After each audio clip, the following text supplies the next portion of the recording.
चलो 70 लाख रुपए की गड्डी थोड़े तले होंदी है बाकी इत्थे सिंगर रोड इत्थे रश होंदा नाले अगू एक नदी है नाल ही पॉडकास्ट वालेकुम दोस्तों क्या हाल चाल है ठीक हो खैरियत है भाईजान मैं आसिफ मुल्तानी तुसां देखदे पे मेरा YouTube चैनल मुल्तान मोटर उम्मीद करें ना तुसां ठीक हो सो मैं भी अल्हम्दुलिल्लाह ठीक हाँ भाईजान वीडियो मुकम्मल देखनी आज एक मैं तुम्हारे वास्ते बड़ी ज़बरदस्त चीज़ लेके आया और मालूमाती वीडियो है गड्डी ना अस्ता खरबूजा खाली किया खरबूजे तो वाला गुजरा वाले चू भरया उसका चावल भरे भालपुर चूसा खीरा भर के कराची आए कराची आके डीजल भरा डीजल भरावन तो बाद हुण असां इत्थे खड़ोते हैं इस दे नाल ही पॉडकास्ट दे नाल नदी उत्थे खड़ोते हैं क्योंकि इत्थे दिहाड़ी चलान होए अज मर्चां दे वेंदे पे मेरे सामने गड्डी आई अज तुहानू गड्डी दिखाना उस दे बारे मालूमात करे सब केड़ी गड्डी है या की हाल वाल है इंजन गेयर केड़ा है और बड़ा पुराना मॉडल है ए भाईजान है गड्डी वे देख लो पुराना मॉडल बिल्कुल पुराना मॉडल है मेरे ख्याल है कोई जम्मन तो भी मेरे बाबा साल पुराना है और मजे की गल है कि इस गड्डी का हिस्सा भी चालू है उल्टी कमानी है जी गड्डी है चालू हिस्सा बड़ा जबरदस्त है ये उल्टी कमानी हो गई डबल टायर ऐसे मैं तुहानू इंजन भी दिखा देना ए भाई असं हवावां पूरियां कर रहे हैं ड्राइवर नाल ही मिलते हैं आप और मुकम्मल हाल हवाल करे आज जरा मैं गड्डी के बह के देना भई होंदी क्यों जी है लाख चेक कर माशाल्लाह माशाल्लाह माशाल्लाह भाईजान इसका स्टेयरिंग भी उल्टी साइड दे ही है ये देख लो रॉकेट वाला इसनू लगा है आरपीएम होंदा या पता नहीं हीट गेज होंदी है मुकम्मल उल्टी साइड भाईजान गड्डी पता नहीं बाहर दी है या कितों दी है तो अल्लाह ही बेहतर जान है बाहर क्या ड्राइवर ने पूछते हैं एवरेज यूवरेज के बारे मालूमात करें और सारा हाल हवाल करे हमारे अच्छा इंजन चेंज है अच्छा भाईजान लाले में थोड़ी जल्दी है SP दूसरा ऐसे इंजन है और ये मॉडल कौन सा है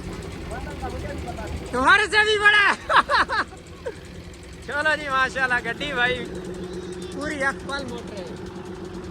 पूरी अकपाल मोटर गड्डी है देख लो तुम्हारे सामने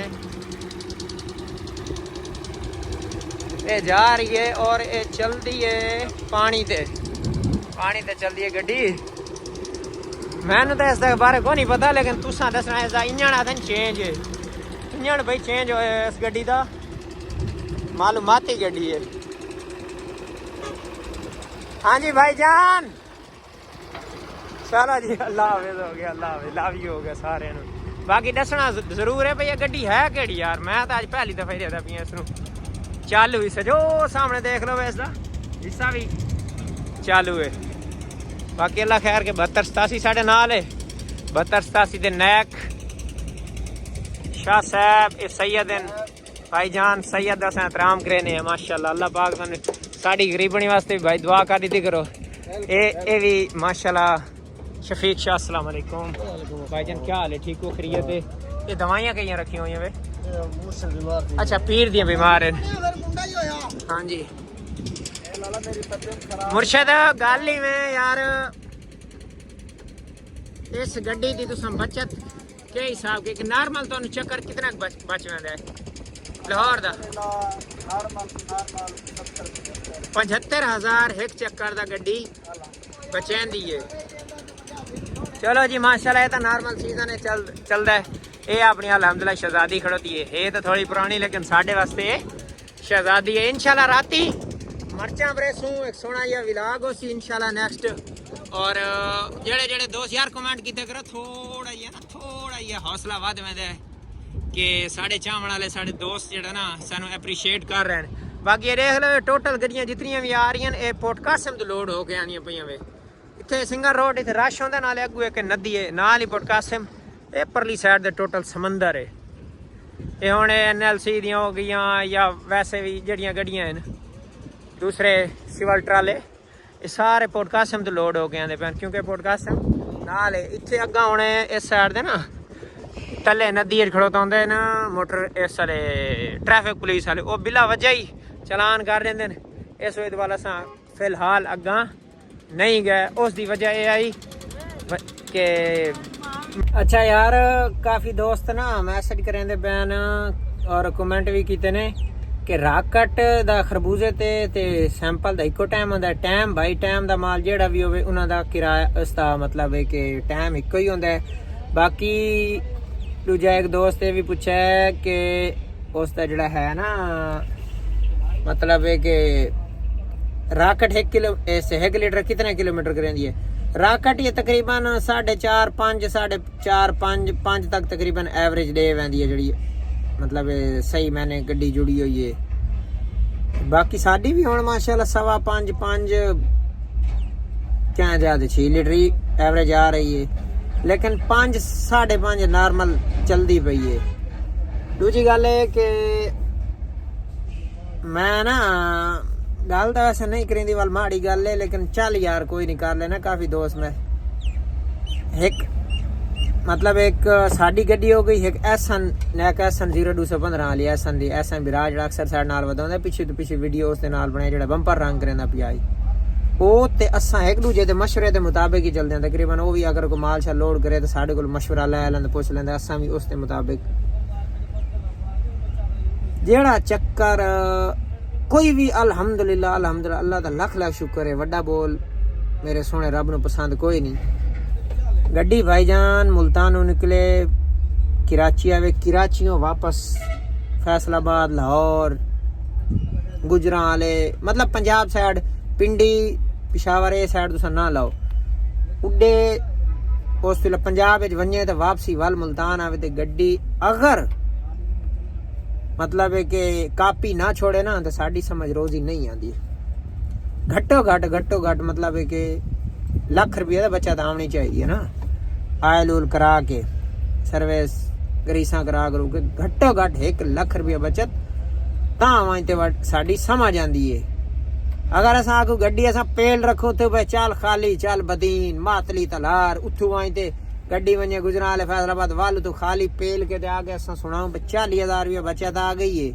ओ मेरा भाई साड़ी समझ ये काम नहीं आंदा। साड़ी समझ ये ना कम आना है ते ना असा ये काम करना है। मेरे भाई 20-30-40,000 कोई बचत ही को नहीं। लोग दे दिन चक्रां नूं, लोग दे दिन भजावण नूं, ये काम नहीं। मैं मेरा भाई या ऐसा हो गया काफी दो साढ़े दो अच्छे लोग हमेशा जड़ा ना हमेशा कोई भी कारोबार करो उस कारोबार की रेशो नूं लिखींदा होंदा है कि इंदे विच मेरी इन्वेस्टमेंट कितनी है। मैं गड्डी 70 लाख रुपए की चेक के मारा तू सलफ आ वना कराचियों फैसलाबाद लाहौर या दे वांज के वाल वापसी मुल्तान आवा तेरा पैया मैनू बच्चे 40,000 या 45 या 50 ले ओ भाई पैसे की रेशो लिखींदी है। गड्डी भजावन नाल काम नहीं बनता होंदा। पैसे की तुसा रेशो देखो कि यार मैं इस चीज में इन्वेस्ट कितना किया होया है, उस बाद प्रोग्रेस मैनू की आ रही है, की मामलात हैं या की नहीं है। साडी उम्र थोड़ी है, साडा इतना तजर्बा नहीं है, लेकिन मैं हमेशा कोई भी काम किया है उसकी पैसे की रेशो जरूर देदा कि यार इन ते साडी इन्वेस्टमेंट कितनी है, असा की कर रहे हैं, की मामलात हैं या की नहीं है। खाली भजा के बंदे ते 5 चक्कर नहीं लगते।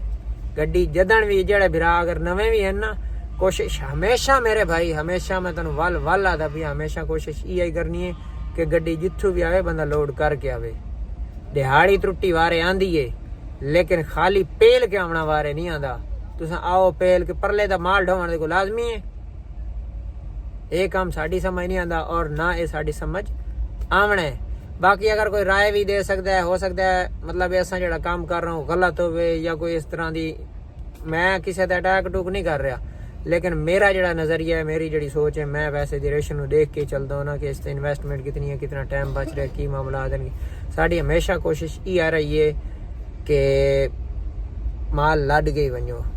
ऐसन का घर टिब्बे सुल्तानपुर है, अगर ऐसा मुल्तान आवे ना काम शाम करा के तो ऐसा उथू टिब्बे सुल्तानपुर दे घ्यो भर के मैं 12-15 हज़ार का उस अगर मैलसी च लोड करनी है, उस टिब्बे सुल्तानपुर च मैलसी लोड करनी है, पिछा माल्टा व्याड़ी तो चलता ही उस